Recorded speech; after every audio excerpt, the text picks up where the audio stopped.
My name's Lisa Lockley. I'm an assistant head teacher at John Wilmot School, and I wanted to take some time to talk to you about our Triple E teaching and learning model.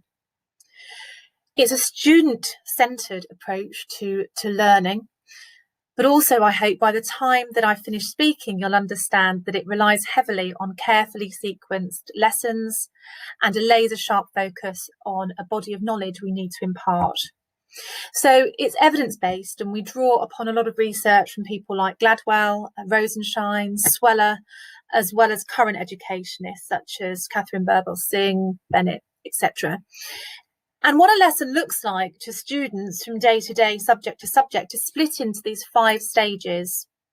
Now, they may well span 1 lesson, they may well span 3 lessons. But we know that students learn by following these 5 stages: explanation, modelling, questioning, deliberate practice and feedback. And those areas underpin a lot of our continued professional development with our staff. But this toolkit isn't just kept between staff. We share this with students because it's really important they understand how each part dovetails together to allow them to learn and make progress. We speak to our students about why it's really important we have do it now activities, because retrieval practice is key to their progress. They understand that our home learning is based on knowledge organisers and again revision, retrieval, recall. If you'd like to find out any more about why we put retrieval practice at the forefront of a lot of what we do, there's a very useful guide on our website here under cognitive load theory. And again, if you look at the key stage areas, there's a video guide about our knowledge organisers and how we have utilised those as a response to curriculum reforms.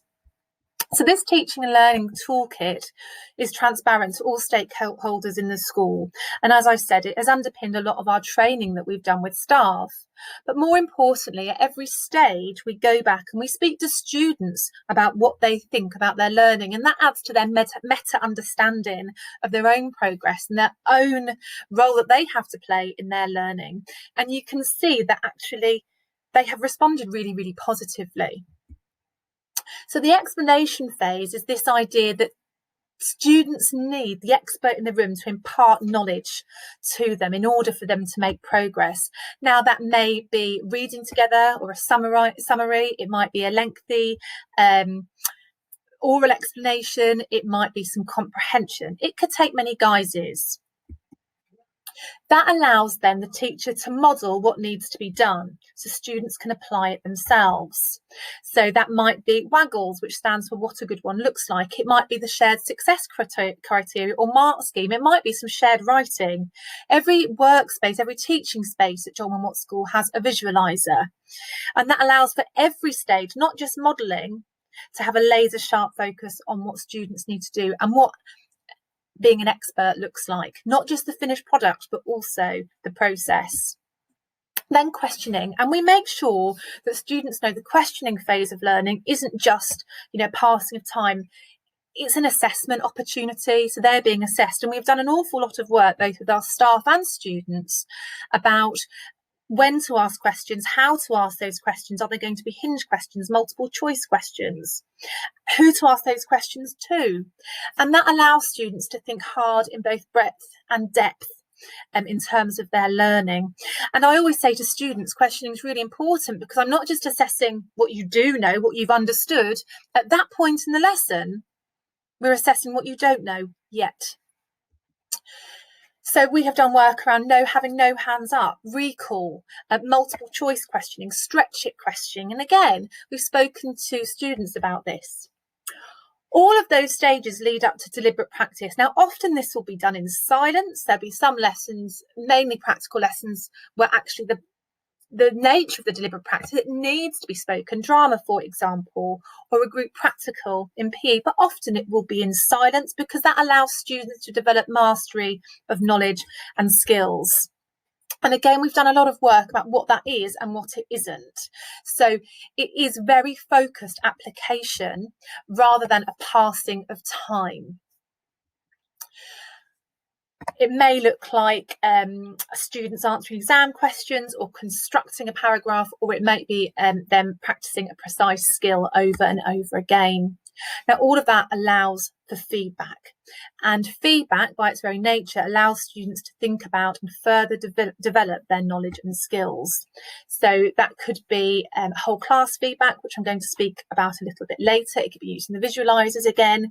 It could be more traditional marking. It could take a variety of appearances, but it is a really important phase of learning. The students recognise that as such. So in terms of feedback, it could be responsive to a piece of deliberate practice, and that's often around shared success criteria, whether that's assessment objectives or not. We often use direct EBI prompts, so even better if you can include a comment. And you can see on the screen here, these are just some excerpts from books that students will respond in green pen. So that's where they have responded to, improved upon, reflected on what they've been prompted to do. We have a lot of live in lesson feedback. Of course, the deliberate practice stage of learning allows for that. So that's when it's happening during the lesson, and that allows for something called hypercorrection. The sooner a student is corrected on something or guided in something, the more likely it is that that concept remains correct in their mind. They hypercorrect it, and they're likely to remember that far better than they would if there was a time lapse. So it's really, really, really powerful. Now, again, this could take a variety of appearances. It might be highlighting things as the teacher goes round and students are working. So green is that's good, you're on the right tracks. Pink, just go back and think about it. It could be verbal feedback, and there is a place in every exercise book for students and teachers to tick where they've had verbal feedback. So again, while deliberate practice is taking place, it allows for that intervention where a teacher might speak to a student or a group of students to the side and speak to them about what they need to do in order to make that progress. Whole class feedback is something which is really, really powerful, where a whole set of books are looked at and the teacher looks at commonalities and allows them to feedback very quickly. Now, that can be done in the lesson or it can be done after the lesson, but the feedback then is really, really quick. That can be shared under the visualizer, or sometimes it is stuck in books. And so it may well look like this. It's shared with students, and students then again have dirt activities that they respond to in green pen. We also do that for big assess pieces of work where strengths and areas of development are highlighted to focus revision and our planning. We often, of course, have assessments, and they are visible because they're on yellow paper and they're stapled into books. So from one piece of yellow paper to the next, you can see progress, and assessment then is formal and again invites green pen responses. Faculties produce their own tailored sheets, which are pink with clear WWWs, what went well, and EBIs against success criteria. And all of that, of course, revolves around a very, very carefully sequenced curriculum. And it's made us think about what the body of knowledge is that we want to give our students. What is the very best that's been taught? What do they need to know? What have they taught before that we can build upon? And we know that a principle of accurate and successful curriculum planning is that learning is for good, not just for now. And we want to ensure that our students become lifelong learners, not just learning for an exam, but learning the very fundamental truths about a subject and being able to build upon those.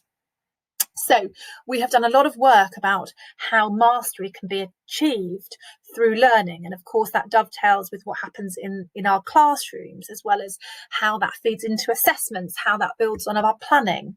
And we map out from year 7 to 11 our curriculum maps.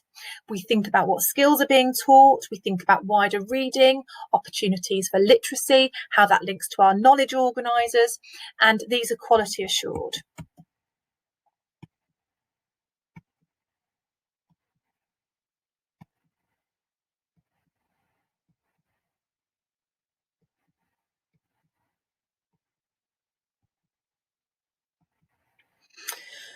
And I spoke to you about a cognitive load at the beginning of this, and the fact that actually our teaching and learning model is very much influenced by our understanding of how we learn, how our working memory can only hold 4 or 5 things at a time before it decays. And if we don't keep going back to things, it will never get organised in our long-term memory. And I pointed out to you on the website where there's an area where I explain that. So in our teaching and learning model within EEE, we make sure that we have regular retrieval practice. We know that there's a forgetting curve. The less you return to something, the more you forget. So we ensure that students go back to information over time, because if they don't retain it, they won't retain it. We know that as a byproduct of that, it relieves test anxiety, actually, because if they are reviewing and retrieving through questioning, through things called Do It Nows, which I'll talk about in a moment, a lot of the time, and we're going back to their knowledge organisers every night, we know that actually, eventually what will happen is they get less anxious about being tested because they're used to self-quizzing, identifying gaps in knowledge, going back, revising things. So again, we've built that into our teaching and learning model. We know that low-stake assessment allows students to quickly grasp understanding. So we start our lessons, one of our routines and management, which allows us then to feed in to this retrieval practice, our Do It Now activities. And this is a protocol for all of our lessons that we ask to be followed. We ask that this is done in silence. It takes about 5 minutes. It should be written, and it should be recalling prior learning, ideally 2 weeks prior or older. And this is what it might look like. So you would have an opportunity for students to recall learning, and then a stretch it opportunity, and the teacher would go through it. It allows the teacher to pinpoint misconceptions. It allows perhaps linking into today's learning. It allows students to identify where their gaps in knowledge and understanding is. And again, another one here, it may be based on interpreting a graphic or an image. We know that the reformed terminal examinations need lots of content, lots of knowledge, and so we need to make sure our students are going back all of the time and retrieving. Now, something that allows that to happen are the knowledge organisers. Knowledge organisers are a massive move away from traditional home learning, where a project might be set. Now, with the removal of things like coursework and non-examined assessment, we need to make sure that students are able to retrieve knowledge, to identify their own gaps in learning, to make links between what they've learned in one phase of learning or one scheme of work and link that to another. And we ask that knowledge organisers are provided from year 7 onwards, and that is the basis of our home learning. We know that knowledge begets knowledge, essentially. Nothing is better than reading and gaining more and more knowledge. And the more you learn, the more you can develop your schemas of understanding. The more knowledge you have, the easier it is to slot more knowledge into your long-term memory. So knowledge organisers are really, really important. And again, on the website and on our YouTube channel, there's a guide of how we expect students to use them. They look a little bit like this. They're labelled, and whether students are directed to or not, they should be using them nightly. They're embedded into schemes of learning. They're embedded into our assessment calendar. They are embedded to all we do, actually. So they are really important that students use them regularly. We know it's about identifying common key information, which will aid students to be successful, but to be lifelong learners, not just in their terminal examinations. Some more examples here, and we use them for all subjects. The other thing that feeds into our teaching and learning model are Pixel initiatives. We are a Pixel school. Pixel is a huge network of schools across the country, and it's partners in excellence.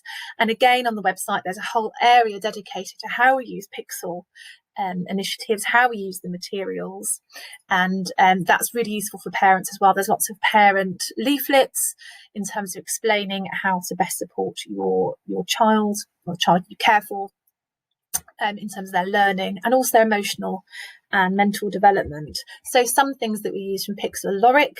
Now, that is about our character curriculum. We deliberately plan for a character curriculum, and Loric stands for leadership, organisation, resilience, initiative and communication. And again, within our teaching and learning model, of course, there are ample opportunities for students to demonstrate organisation, for example, or resilience. In the questioning part, you could talk about they need to be resilient, they need to think about that, or their communication? Can they extend that a little further? Can they use subject-specific vocabulary? Can they ask questions?